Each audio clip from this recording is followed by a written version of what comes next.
Good afternoon. My name is Ces Butner, and I have the honor to serve as this year's president of Rotary Club of Oakland. Founded in 1908, the Rotary Club of Oakland is the third oldest Rotary Club of some 35,000 Rotary clubs throughout the world.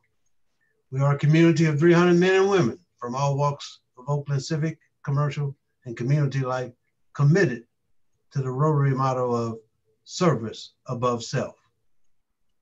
I'd like to welcome you to our 5,313th club meeting. For over 111 years, we have welcomed Rotarians and guests from around the world to our club meetings. We continue to do so virtually. So if you're a visiting Rotarian, or if you're a guest of a Rotarian, please let us know by typing your name and the name of your club into the chat box located at the center bottom of the screen.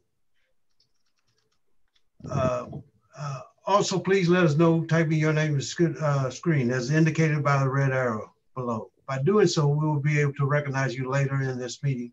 Also, we are recommending that all participants view this Zoom meeting by clicking the speaker view button located in the upper right-hand corner of the screen.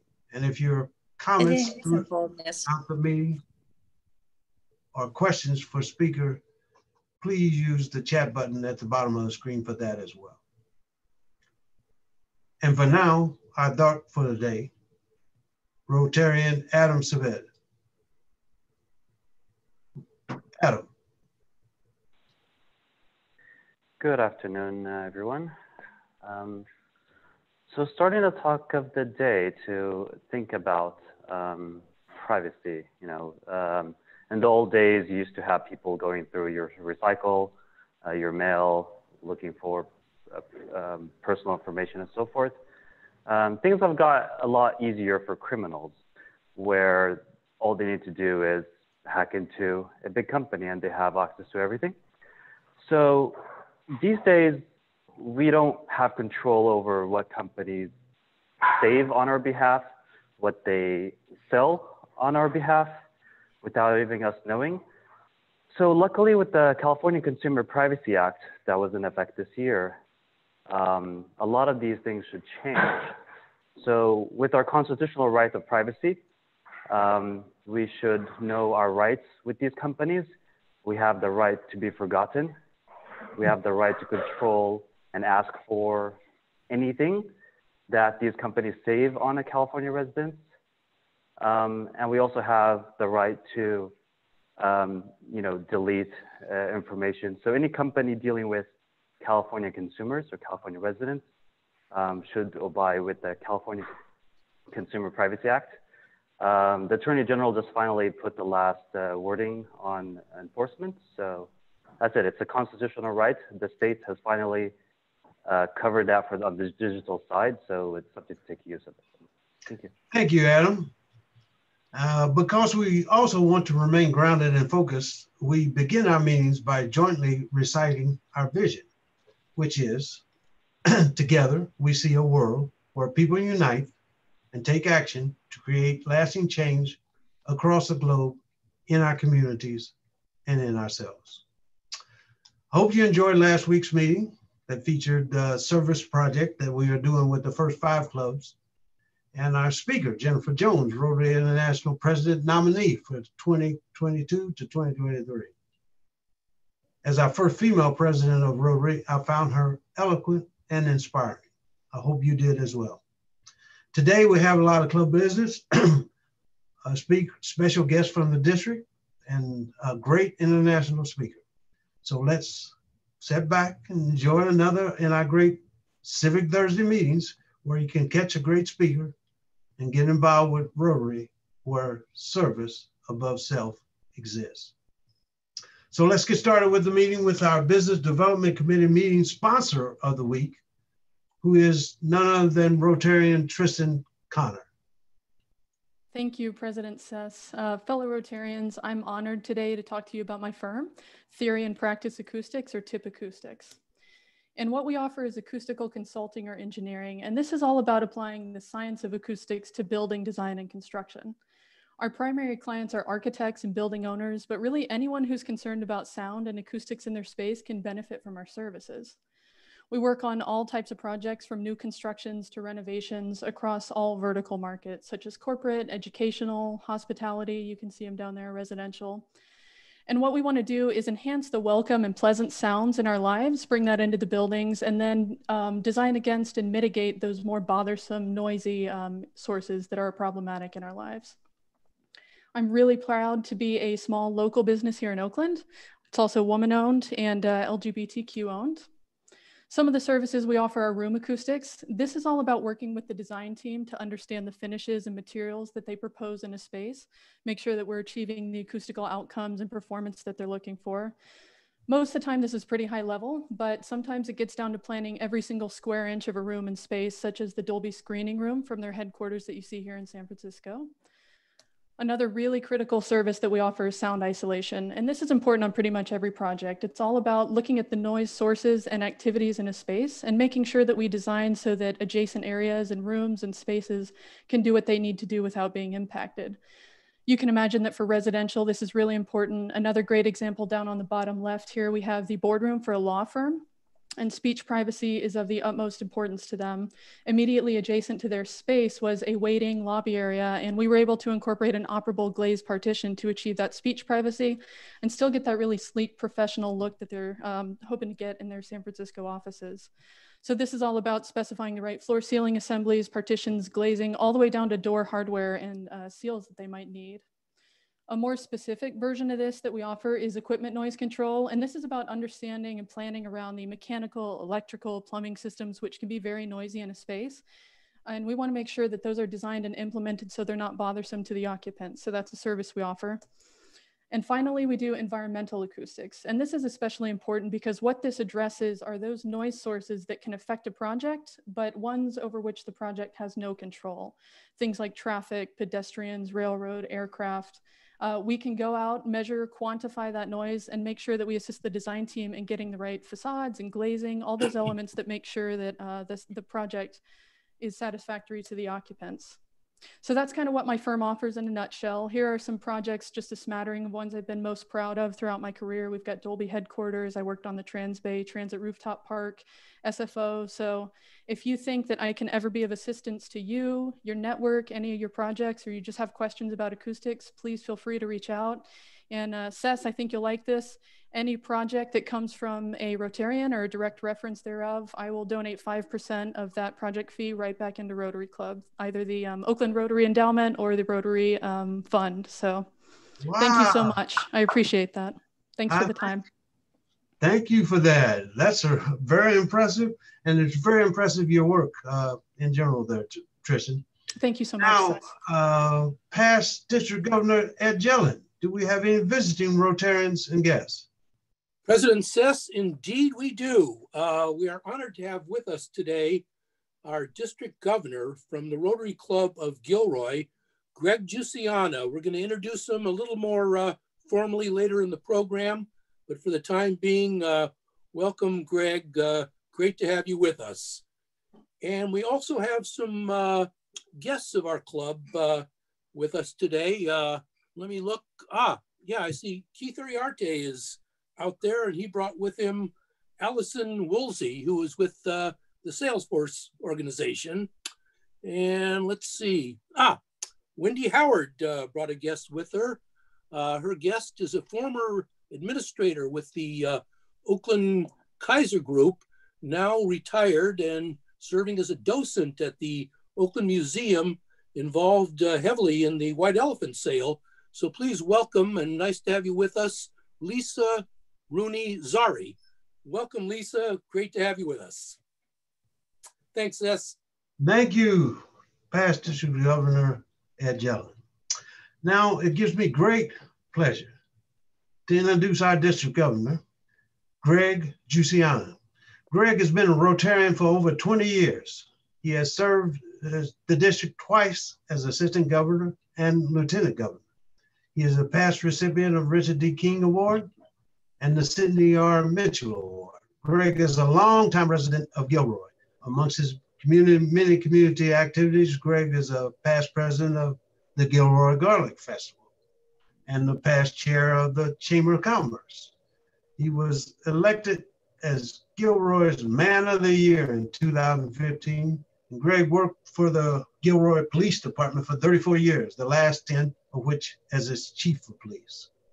He joined Rotary as a career move and then stayed for the fun. Greg's theme for this year as governor is Make Membership Meaningful. District Governor Greg Giussiano. Thank you so much, Seth. It's really an honor to be here and for you to allow me to address this Oakland Free Club. I want to thank you for that. For 112 years, you have been serving the needs of Oakland and the people around the world. You are a leader in our district and have shown the way in many ways for us and have been an example to other clubs. I wish to acknowledge past District Governor Ed Jelen. We thank you for loaning to him to the district while he was doing his district governor activities. He's the one who really got me started on my path to becoming the district governor when he asked me to be one of his assistant governors. He's been a great mentor and friend to me, and he has helped me immensely. So if I goof up, you can blame him. This is an incredible Rotary Club. Your humanitarian efforts reach around the world. You're a great supporter of the Rotary Foundation and Polio Plus. You've teamed up with the other first 5 clubs to take on the challenges caused by homelessness. And you're also doing efforts on your own in your community to deal with that difficult problem. With all that you are doing, you also are finding times to support the other clubs in your area in their efforts. You support them in joining on area events and projects. You're always there to lend a hand. I'm also very impressed with how much you do to support the district. What a tremendous asset you are to our district. So today, I just wanted to thank your club for being so engaged in your community and for all that you're doing for so many organizations. You are an important part of our district, and we value the partnership that you have developed amongst the club in your area and also amongst the district. So thank you all for being Rotarians, and thank you all for what you do. Well, thank you, District Governor. We have to do the clap with the hands. We want to give you a big round of applause. We got a little business to take care of here, I think. Do we have past President Sean Marks around to take care of some club business? Thank you, President Ces. I'm past President Sean Marks, coming to you from the beach again. And I'm here to talk to you about probably the most important election in our lifetime, coming up this November. And that election, of course, is our club election of our 12 new, actually 4 new directors and the president that will follow, Dudley Thompson. So what we'd like, I think there's a slide of the eligible Rotarians to serve on the nominating committee. But what we're looking to do is to select today 12 Oakland Rotarians to serve on the nominating committee that will choose our new board of directors plus the new president. I want to caution everyone that if you're on the nominating committee, you cannot be considered for either president or for one of the board of director roles. So if it's someone that you think is going to be a potential director or president, let's not put them into chat. But what we'd like you to do is to put names into chat, and we're going to take the first 12. So please do that now, and at the end of the meeting today, we will let everyone know who is going to serve on the nominating committee. Thank you.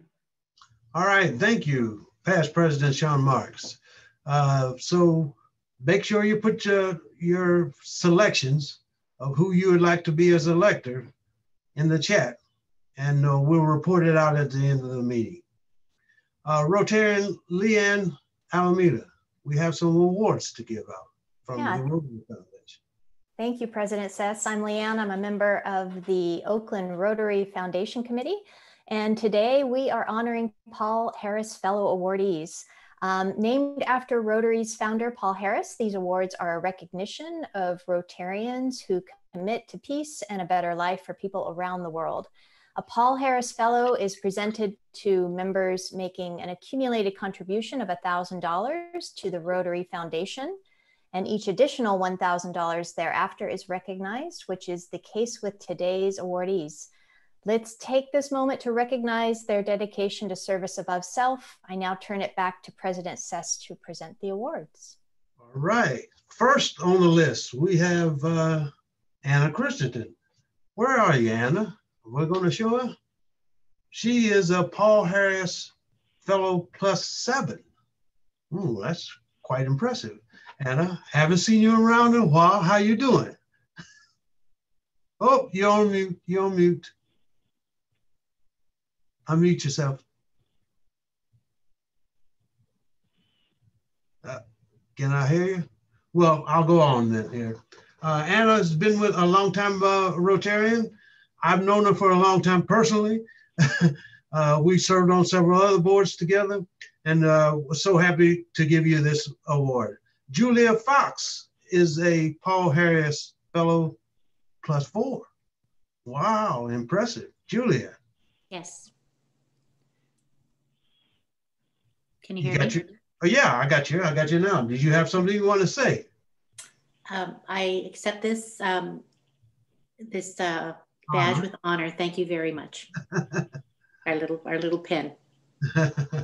All those. Right. I look forward to the diamonds. I mean, these are just sapphires. Yeah. Mary Joan, Paul Harris +5. I understand you have a little something to say. Yes, hello. Yes, I'm proud to get my Paul Harris +5. You can see my 5, 4, 3, 2, 1, and original Paul Harris. I'm wearing all the pins, and it's my honor to donate. And I'm hoping to be like Anna and get her 7. And like Julie says, I want my diamond as well. Diamond is girl's best friend. And I also want to put out a plug for ORE. I donate to both Paul Harris and ORE. Very good. Marilyn Edwards, we have a Paul Harris Fellow +1. Marilyn, do you have anything to say? You want to stick your... Not really, but I just want to... Not really. Thanks for the honor. Take care. You're welcome. And then we have Ruth Stroop, who is a Paul Harris Fellow +1. Yeah, thanks so much, Ces. It's really an honor to contribute to the Oakland Rotary Endowment, to the Rotary Foundation, excuse me. You know, I came to Rotary thinking I would focus my efforts on the local community, and what I've learned is that you know, there's need everywhere, and we are global citizens, and so I'm happy to support both the Oakland Rotary Foundation and the Rotary International Foundation. Thank you so much. We always want to congratulate all these Paul Harris Fellows to Oakland #3, and we get ready for the Rotary Foundation campaign in the month of November. So let's give all those Rotary Paul Harris Fellows a round of applause. I'd like to remind you all that as part of our commitment when we joined Rotary, we committed to practicing service above self and by contributing to the Rotary Foundation and the Oakland Rotary Endowment. I'm committed to that. And as such, I'm giving our chairs of both the Rotary Foundation Committee and the Oakland Rotary Endowment trustees a special President's Challenge for this year. This year, in an attempt to get 100% participation from all Oakland #3 Rotarians, I, Ces Butner, your president, will commit to $50,000 this year to TRF's campaign and $50,000 to ORE campaign as an incentive for our club to achieve 100% financial participation in both campaigns. I do this not to make a big deal of it, but to try to inspire everyone to think about all the wonderful work our Rotary Club does both locally and internationally. And our commitment, dare I say our obligation, to give what you can during both campaigns. But most importantly, I do this so that we can all participate collectively in our campaign and all enjoy what I call the gift of giving. Each of us is blessed to be a part of Rotary, and what you give comes back to you tenfold. I remind you that your dues do not cover your gift to the campaign.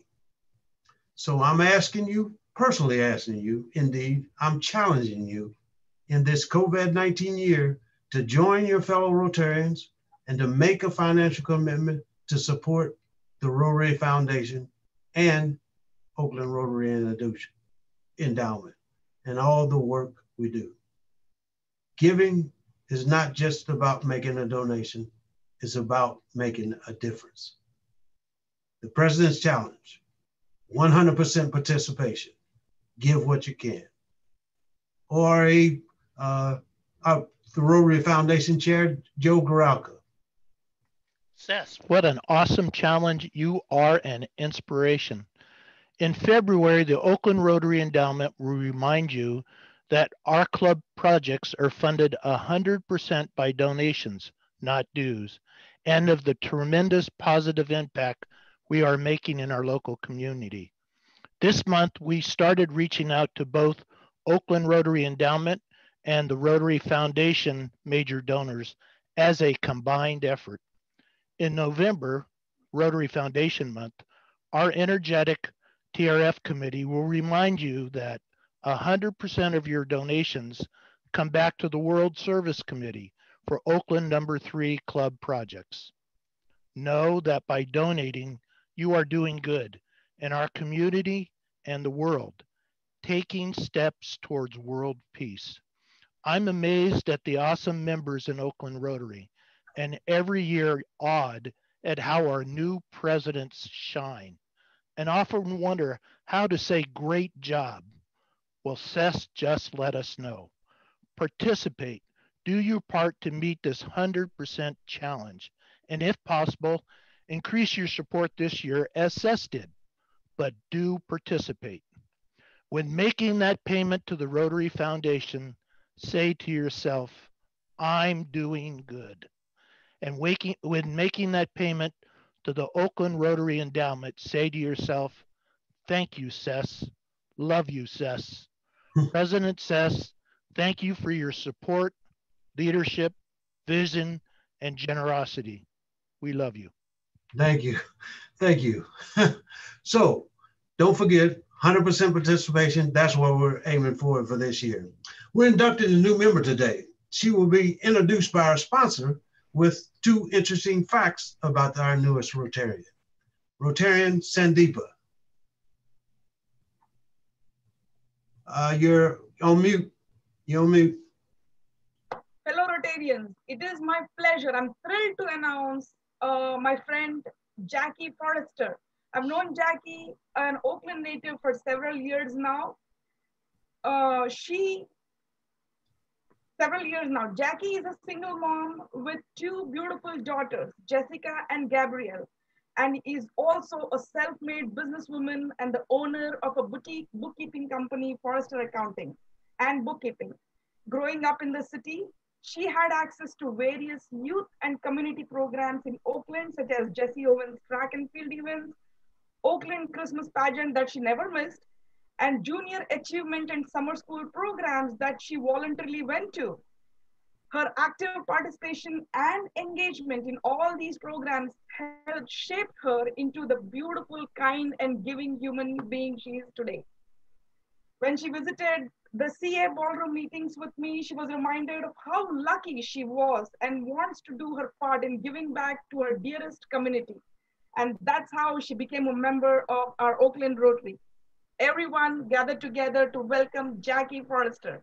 Jackie. Jackie Forrester, we are happy that you have chosen to join us, and please know that your family and friends are always welcome to join us to participate in our projects and events. By accepting membership, you have adopted our vision, which is together we see a world where people unite and take action to create lasting change across the globe in our communities and in ourselves. You also agree to conduct your affairs according to the Rotary four-way test. Is it the truth? Is it fair for all concerned? Will it build goodwill and better friendships? And will it be beneficial to all concerned? You will receive your Rotary pin, and we hope you will wear it with pride and find pleasure and fulfillment by attending meetings, participating in our service activity, practicing service above self, and contributing to Rotary Foundation and Oakland Rotary Endowment. You also will receive via mail roster of your 300 newest best friends, Rotary Made Easy Handbook, your full-way tests, and our Centennial Book, which documents 100 years of service. Finally, when we return to live meetings, your red badge will be waiting on you, indicating your status as a new member. So now it's my pleasure, privilege, and honor to induct you as our newest member of Rotary Club of Oakland. Wow, thank you. Thank you so much. Congratulations, Jackie. Thank you. All right. Who is it? Business Development Chair, Danny Ma, you have an announcement. Yes, I do, actually. Ladies and gentlemen, Rotarians, I'm Danny Ma. I'm the chair for the Business Development Committee. With this COVID-19 pandemic, it has devastated a lot of small business in our communities as well as around the world. We have created a platform to support those entrepreneurs in this difficult time. And this is the event that we have on Thursday, November 5th of 2020 from 3 to 5. The purpose of this event is to support those business owners. We're gonna have 2 breakout rooms. Within 90 minutes, we're gonna talk about, you know, the challenges they face. We're gonna do some networking and collaboration. So this is a very useful event for those business owners. The last half an hour, 40 minutes or so, we're gonna have a keynote speaker, and that is our Oakland Mayor, Libby Schaaf.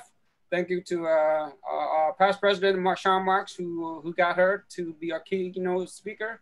And this will be a great event. She's gonna be talking about the business owners that were facing the challenges that face, as well as our general election. So I hope you can participate by registering for the event. You have to register for the event to attend. You can't walk in like you normally would do.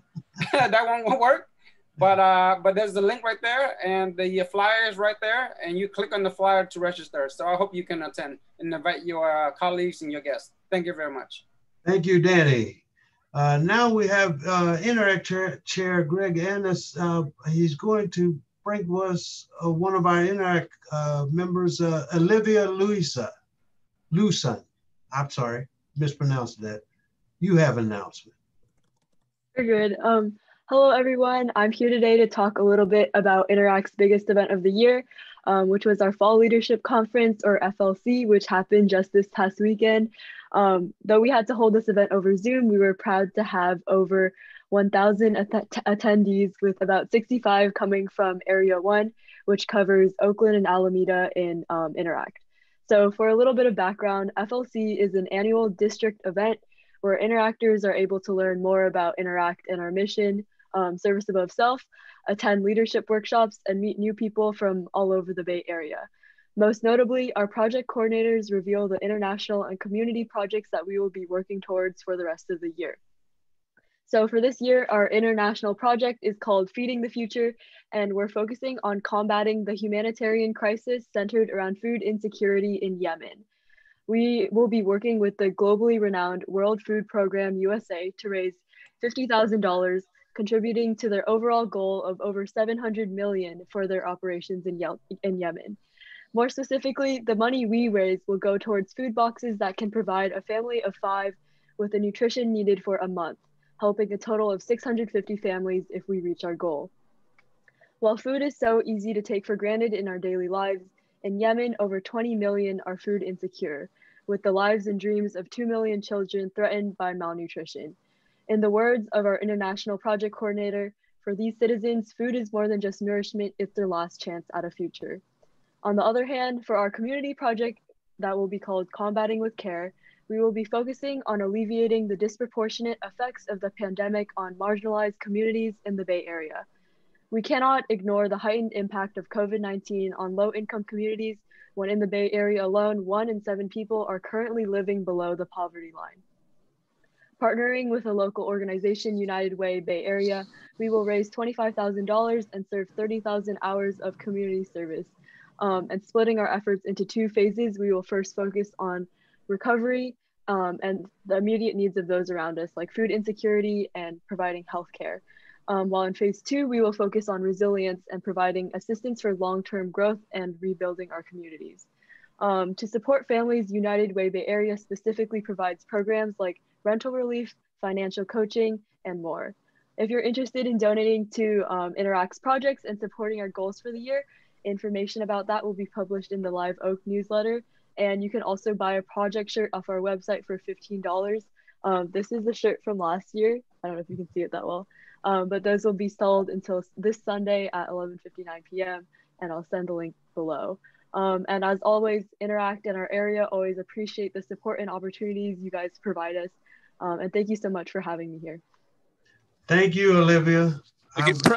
President Ces, I'd like to ring the bell in honor of the great work the Interactors do, as well as to recognize these 2 projects. All right. Ring the bell for her.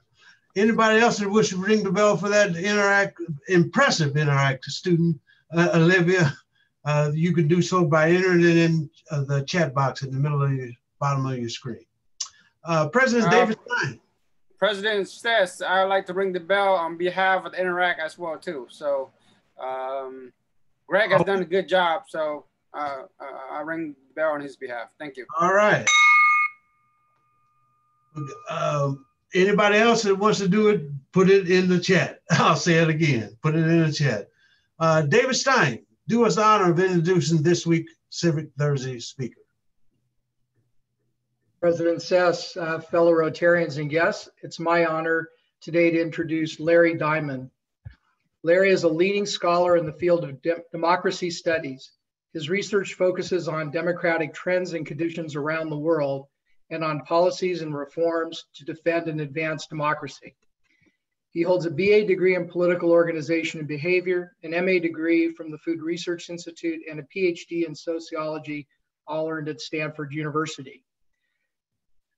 Larry currently serves as a senior fellow at the Hoover Institution and at the Freeman Spogli Institute for International Studies, and is a Bass University Fellow in undergraduate education at Stanford. He is the founding co-editor of the Journal of Democracy and also serves as a senior consultant at the International Forum for Democratic Studies of the National Endowment of Democracy.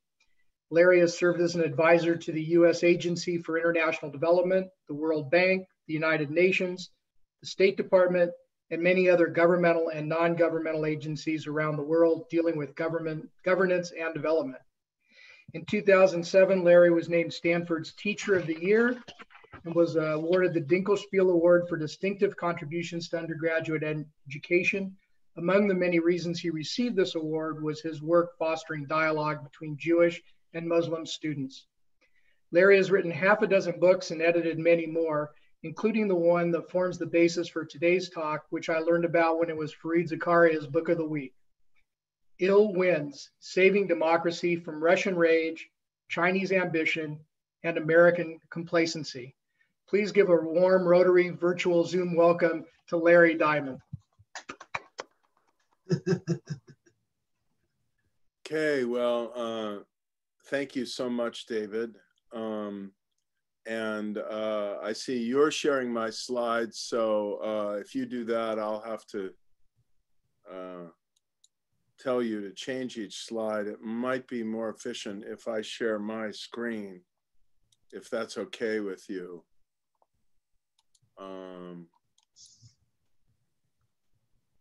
All right. But I think your screen is shared now. Okay, good. So this way I can go through them more rapidly than I could by asking you to rapidly advance every slide. So I want to begin by saying that after a remarkable transformation of the world toward greater democracy, beginning in the mid-1970s and of course exploding with the end of the Cold War, in a very kind of transformational period in the last quarter of the 20th century. We've been in the last 10 to 15 years in what I call a global democratic recession. And this global democratic recession has 6 key trends, which you can see on the screen here, not all of which I'm going to have the time to talk about today, but I'll just articulate each of them. As I'm going to show you in a moment, levels of freedom and democracy have been declining in the world, first fairly incrementally and modestly, beginning around 2006, 2007, but then more steadily in recent years. Second, we've seen a deteriorating rule of law, which is often the kind of leading indicator of declines in freedom and democracy. Third, I think you're aware of the wave of illiberal and authoritarian populism that's been sweeping across both established democracies and developing democracies around the world. Then we've seen rising political polarization and intolerance in the United States, in some European democracies, and in a great many emerging market democracies like Brazil, India, the Philippines, and certainly Turkey, which is no longer a democracy. Part of the picture, one of the elements of it that most disturbs me, which I have a new project on at the Hoover Institution, is the resurgence of Russia as a global authoritarian actor and the emergence of China as a new superpower with neo-totalitarian features that's trying to really reshape the world to make it safe for authoritarianism. And then we have the erosion of democratic values, efficacy, and self-confidence in the United States and parts of Europe. We can see this global democratic recession by just looking at this slide, which shows in the blue line the percentage of states in any given year over 1 million population that meet a reasonable test of electoral democracy, means they can choose and replace their leaders in free and fair elections. And you can see that the percentage of democracies in the world over 1 million population, you know, started in the mid-1970s at only about a quarter of all states. And it expanded rather gradually until 1989. And then we had the big boom with the end of the Cold War. And by around 2005, you know, nearly 3 of every 5 states in the world over 1 million population were democracies. They weren't all great democracies. They had problems with the rule of law, corruption, and so on, but people could vote and change their leaders in free and fair elections. And you can see this inflection point in so many slides around 2006, where progress halts and we begin to see erosion. And you can see what happened in 2019, which became the first year since the end of the Cold War in the early 1990s, when we don't have a majority of the states in the world over 1 million population that are democracies. We're now down below the 50% figure again. And you see as well a more modest, but still, you know, noticeable trailing off in the subset of these democracies that meet the test of liberal democracy, that have a stronger rule of law, control of corruption, vigorous civil society, and so on. That's the orange line that you see. This is the snapshot of democracies and electoral democracies at the end of 2019. All of Western Europe and Canada, the US, Australia, New Zealand, they're all liberal democracies. Most of the Pacific Island states, most of Central and Eastern Europe are democracies now that they're members of the European Union, but no longer Hungary. Poland is declining. And, you know, about 40% of them are not liberal democracies, and you go down the list. I would note, if you compare where the world stood in 2012 and where it stood at the end of last year, that there's been a particular decline of democracy in Asia from 42% of Asian states to 32%. And in Africa, where the proportion of states that are democracies has declined just in these 7 years from 37 to 29%.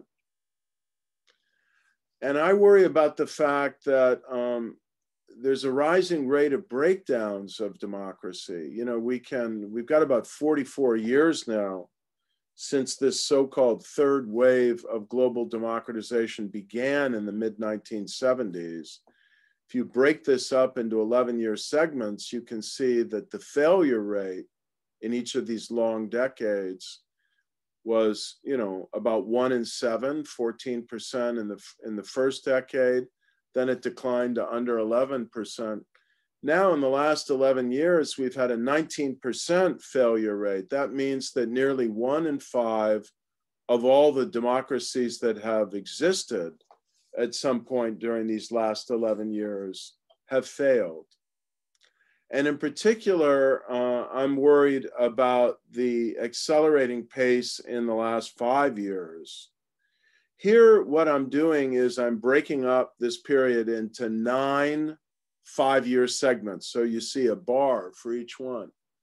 What these bars show is the ratio of democratic transitions in any 5-year period to democratic failures.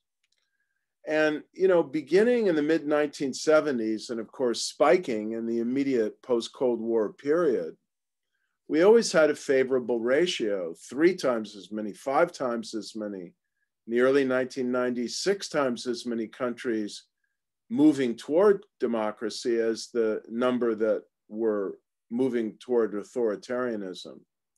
That, of course, subsided, you know, as we settled into a more stable pattern, but the ratio was still favorable. And then beginning in, again, 2005, 2006, it fell to around parity. And in the last 5 years, we only have 60% as many countries making a transition to democracy as the number breaking down or losing their democracy. Same story with freedom. From 1991 to 2005, you see these favorable ratios. In most years, many more countries, sometimes 2.5 times as many countries, were gaining in freedom, according to the Freedom House measure, compared to the number that were declining. And you see it again in 2007. The ratio reverses. And for the last 14 years, only about, here's the slide again, only about 70 or 60% as many or half as many countries have been gaining in political rights or civil liberties or both, compared to the number that have been declining. And, you know, of course, countries like Turkey, Venezuela, Hungary, these have been the big decliners on the 100-point Freedom House scale in recent years. But the United States is right up there as one of the countries that has lost the most ground in terms of freedom, 7 points on the 100-point scale. That doesn't mean we're not a democracy any longer, but we've become more polarized, less respectful of democratic norms, more inclined to suppress the vote, and you know, we're a worse democracy than we were a decade ago. So what's going on? Well, around the world, what we see is a pattern where democracy doesn't die suddenly. You don't see a Ferdinand Marcos any longer saying, democracy doesn't work, I'm going to seize power, close down the legislature. You know, we've got massive problems and only I can fix them. You might still hear the only I can fix them, but the assault on democracy isn't declared any longer quite so explicitly. Certainly it's relatively rare to see a military coup these days, Rather, what happens is that elected executives like Erdogan in Turkey, Orban in Hungary, before them, Hugo Chavez in Venezuela, Vladimir Putin in Russia, now Rodrigo Duterte in the Philippines, and many more.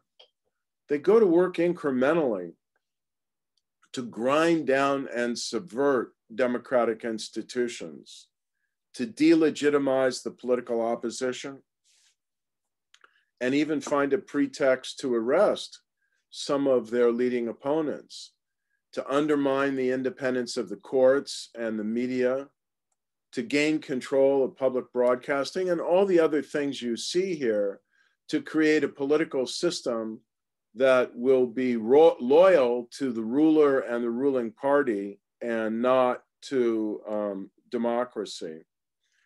I'm going to stop sharing my screen now because I know we only have 15 minutes, and I want to use it mainly to answer your questions, but I'll show one last slide here, and that is the global causes of the democratic crisis. Increasingly, I think you understand, and we see this in a lot of countries around the world, including our peer European democracies, people have really been kind of bent out of kilter by globalization. The increasing movement of people, goods, and capital across borders, and rising levels of immigration. And when you combine that with the financial crisis that hit in 2008, the increasing offshoring of manufacturing jobs, the rising levels of inequality in almost every country in the world, you get a lot of people who feel economically threatened and displaced and kind of culturally bent out of shape by the rapid pace of change. And they become available to charlatans and demagogues who peddle arguments that the problem is the other, the racial minorities, the immigrants, and in extreme form, you get these skinheads marching around chanting, white power or Jews will not replace us. And this kind of prejudice, fear, and extremism, these things thrive in periods of rapid and disruptive and threatening social change where people have a lot of grievances. And we're seeing a lot of illiberal populist parties from the right and left emerging in a lot of countries to exploit these fears and further polarize the body politic. So that's kind of a starting point. And now I'm going to stop sharing my screen and answer any questions you have.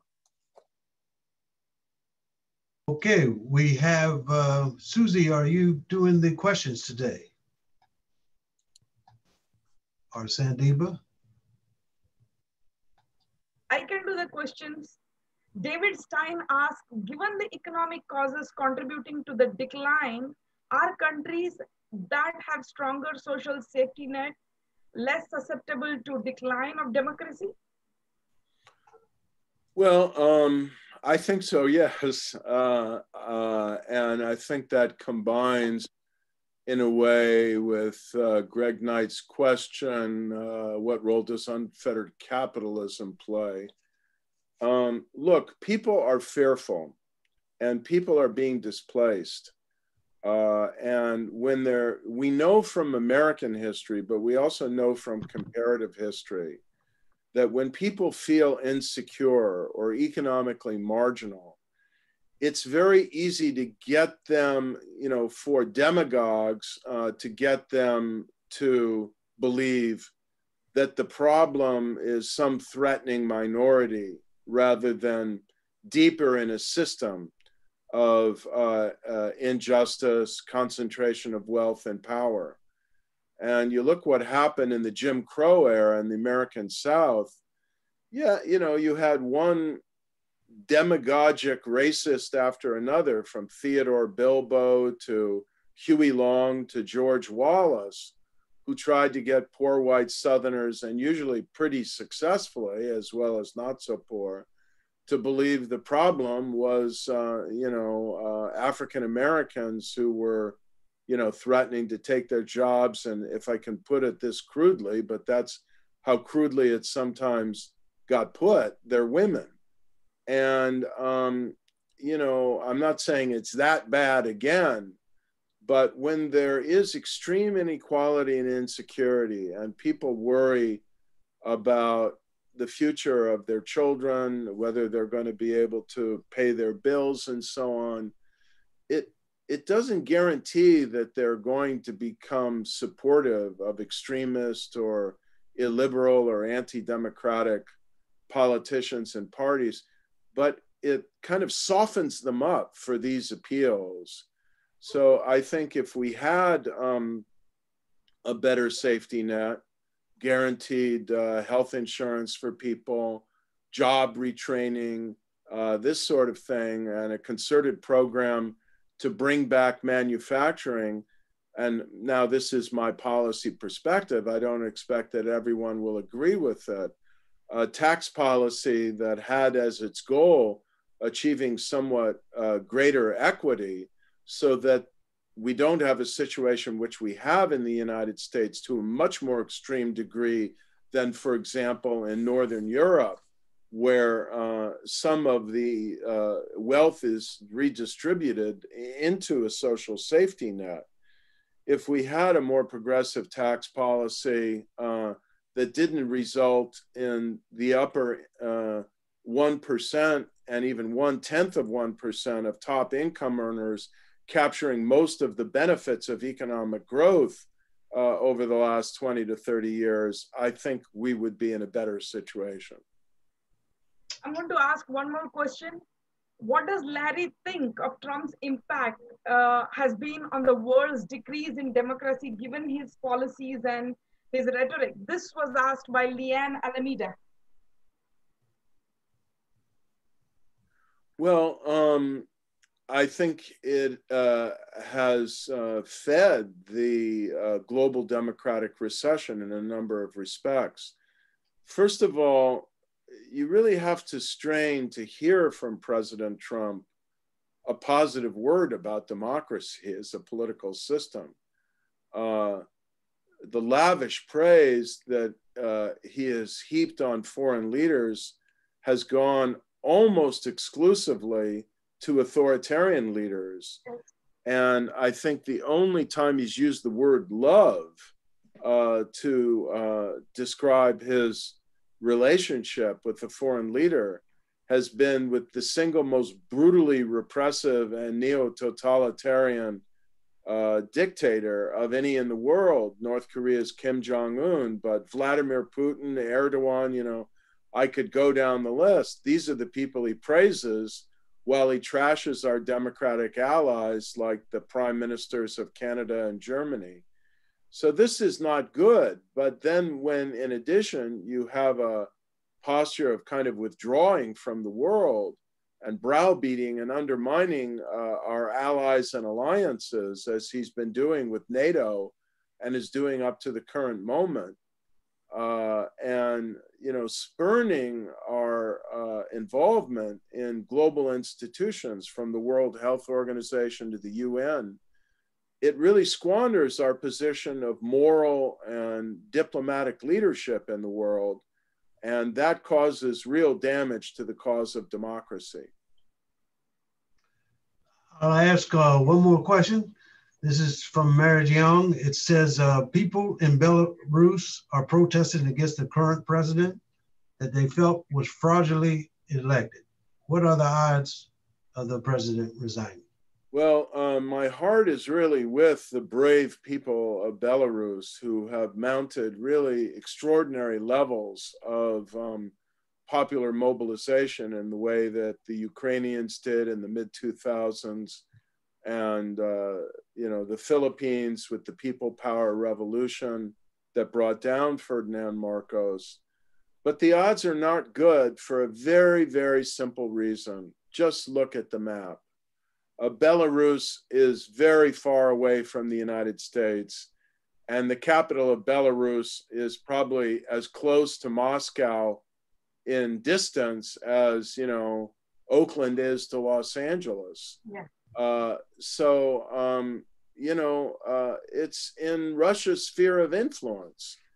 And I'm not saying we should treat it that way or that the European Union should treat it that way. But the practical matter is that even though Putin has had a very rocky and at times conflictual relationship with the Belarusian dictator Lukashenko, I think Putin, who's very insecure in his grip on power and periodically needs to, you know, deliver these exotic poisons to his rivals in order to try and kill him. Putin probably thinks in his mind that much as Lukashenko irritates him and, you know, can't be a reliable toady to Putin, you know, neither can Putin allow Lukashenko to be deposed by a democratic revolution, because, you know, there are a number of hopeful notes I can end on, but, you know, one is to note that the desire for democracy springs eternal in the hearts of people. And look at the popular mobilization in Hong Kong. Look at the recent popular mobilization in Sudan, the continuing protests in Lebanon and some other Arab countries. People may admire China's rapid economic development and take note of the fact that the People's Republic of China has done an awful lot better job of controlling the virus after they unleashed it on the world than the United States has done. But they don't want China's political system, and they certainly don't want Russia's political system either.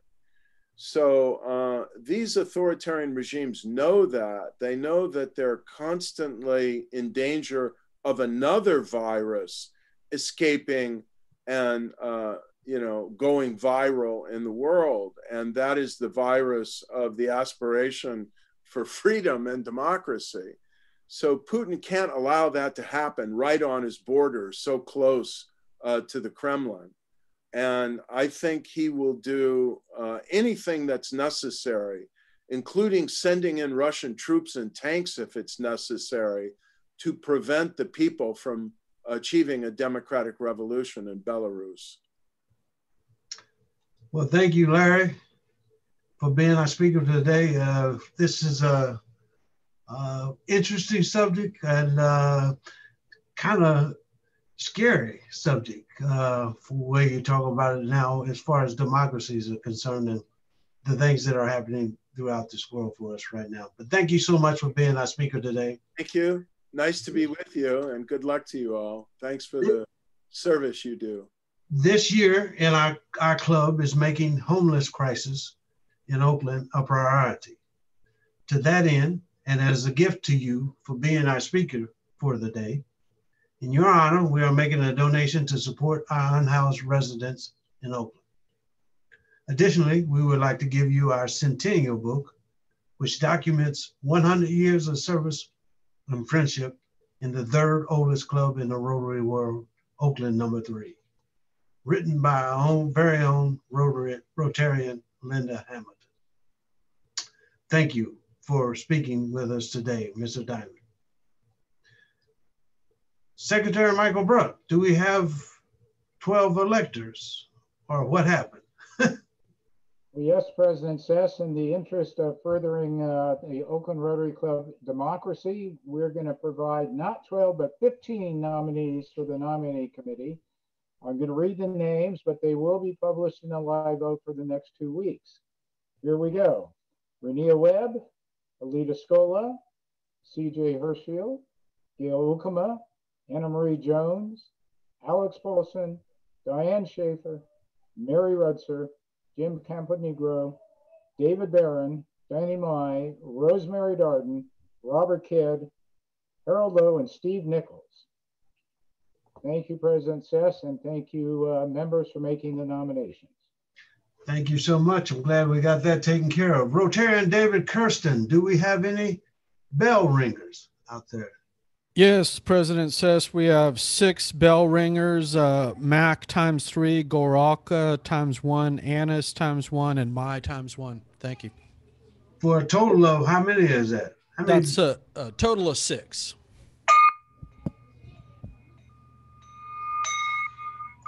As everybody knows, every bell ring is worth $100 donation to the Oakland Rotary Endowment.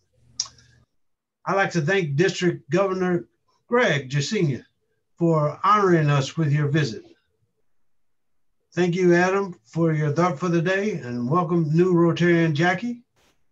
Thank you, Greg and Olivia, for the info on the Interact activities, and thank you, Danny Mile, for notifying us about BDC meeting. Thank you, David, for introducing our speaker, and finally, a big thank you to Tristan for sponsoring this meeting. So I'd like to, we don't have any more bell ringers. Anybody else come in there a little bit later? I don't think so. So I'd like to end this meeting as usual, and that's the way it went. Ces, are we going to promote next week? Who? Gary Flaxman. Gary Flaxman. Oh, I'm sorry. Thank you so much. Gary, why don't you tell us about next week's speaker? Hi, we have my high school classmate, Lee Gallant, who is a assistant deputy director at for the ACLU, and he's going to come talk to us about some of the legal battles that he has been involved with over the last couple of years, namely and most recently the separation of the children at the border. So looking forward to everybody being there next week, and that's the way it went. That's the way it went. I like that. To end this meeting as usual. That's the way it went in the 5,313th club meeting on October 15th, 2020 at Oakland Rotary number 3, the 3rd oldest Rotary club in the world. Everybody remember, Rotary opens opportunities for service above self. And for now, this meeting is adjourned.